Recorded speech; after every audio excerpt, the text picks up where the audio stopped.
On this episode of the Florida Files, we will delve into the debacle that was the Cross Florida Barge Canal project.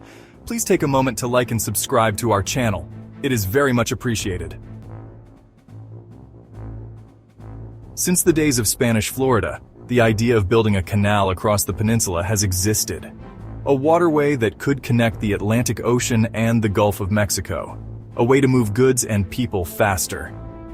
Early surveys in the 19th century identified potential routes, but financial constraints delayed construction until the 1930s and the administration of Franklin Roosevelt. Public reaction was initially positive, as the massive undertaking would bring jobs to the state during the depths of the Great Depression. However, this highly anticipated planned mega-project would soon become a decades-long quagmire that would ultimately meet with failure. It would gain the dubious distinction of becoming the largest failed public works project in American history. The Cross Florida Barge Canal had strong support from Florida politicians, business leaders, and the Army Corps of Engineers, who saw it as an economic boost and a strategic military asset. Shipping and construction industries pushed for its completion, anticipating commercial benefits, while local developers viewed it as a way to increase land value. Ships could avoid the long, treacherous journey around the peninsula. Time and money would be saved. Industries would flourish. Jobs would be plentiful. The canal would cut through the heart of Florida. The planned Cross Florida Barge Canal route from Jacksonville started in the St. Johns River, heading south to Palatka.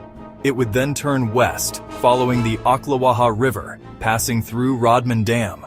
From there, it would cut through Ocala and Dunellen, reaching the Withlacoochee River and flowing into the Gulf of Mexico near Yankeetown. It would provide 171-mile shortcut and transform Florida's economy.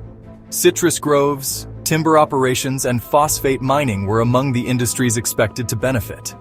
The project garnered significant political support, with local and state leaders championing its potential. The Army Corps of Engineers, known for dams and waterways, took charge of the project. The monumental task would involve advanced machinery and a dedicated workforce. However, the engineering challenges were immense. Due to changes in elevation on the Florida peninsula, it would require innovative solutions to navigate the diverse terrain. In order to deal with these changes, a system of bridges and locks would be constructed to manage water levels and ensure navigability. Early progress was made on the first leg of the barge canal as the Inglis Canal and lock system was constructed. To accomplish this, a dam was built across the Withlacoochee River, creating the Lake Rousseau Reservoir. Next, workers excavated a canal from Lake Rousseau westward toward the Gulf of Mexico.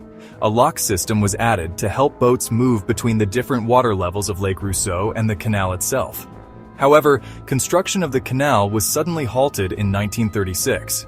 This was due to a variety of factors such as cost overruns, heavy opposition from railroad companies afraid that the canal would cut into their freight business, and finally due to environmental concerns. As a result, funding was cut and the project was shelved. Suggestions in completing the canal re-emerged during World War II. German U-boats prowled the waters of the Gulf of Mexico, targeting oil tankers leaving Louisiana.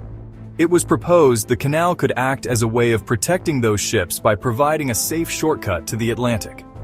However, the war ended before any serious consideration had begun. In the early 1960s, there was renewed hope in finishing the project. President Lyndon B. Johnson played a key role in the official groundbreaking ceremony for the Cross Florida Barge Canal on February 27, 1964. The president traveled to Palatka, Florida for the event, where he pressed a ceremonial button that triggered a dynamite explosion that symbolized the start of resumption of canal construction. Massive dredges and cranes dominated the landscape, cutting through the earth to create the canal's path. Workers labored around the clock, determined to bring the ambitious vision to life. One of the most challenging sections was the Rodman Reservoir.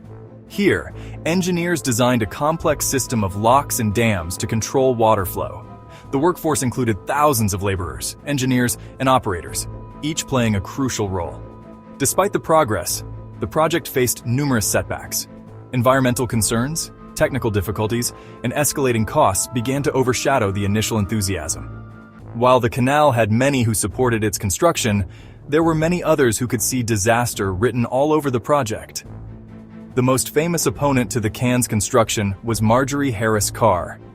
Carr earned her degree in zoology from Florida State University and dedicated the rest of her life to environmental conservation.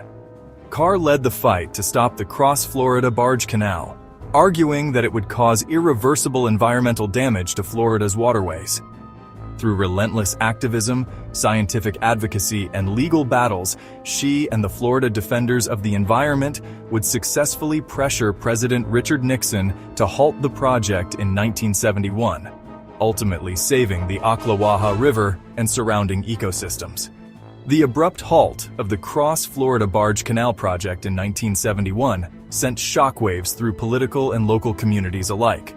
President Nixon's decision to abandon the project was met with mixed reactions. Supporters felt a deep sense of loss and frustration.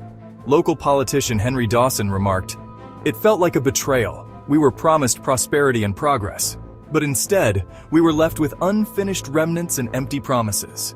After Nixon pulled the plug, the project stood dormant for 2 decades. In 1990, Congress officially deauthorized the Cross Florida Barge Canal, permanently ending any chance of completion.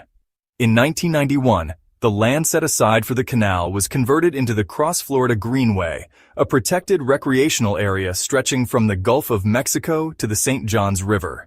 It would appropriately be named the Marjorie Harris Carr Cross Florida Greenway, honoring the woman who fought so hard against the canal's creation. Though the canal was never finished, remnants like the Buckman Lock and Rodman Reservoir remain, with ongoing debates about removing the dam to restore the river's natural flow. Remnants of the canal still scattered across central Florida. Several abandoned bridges and embankments, originally meant to support canal crossings, stand as silent reminders of the ambitious undertaking. The Cross Florida Barge Canal was meant to be a game-changing shortcut, but instead it became one of the largest failed infrastructure projects in U.S. history. What remains today, abandoned locks, man-made reservoirs, and miles of unused excavation, serves as a reminder of what could have been and the power of those who fought to protect Florida's natural beauty.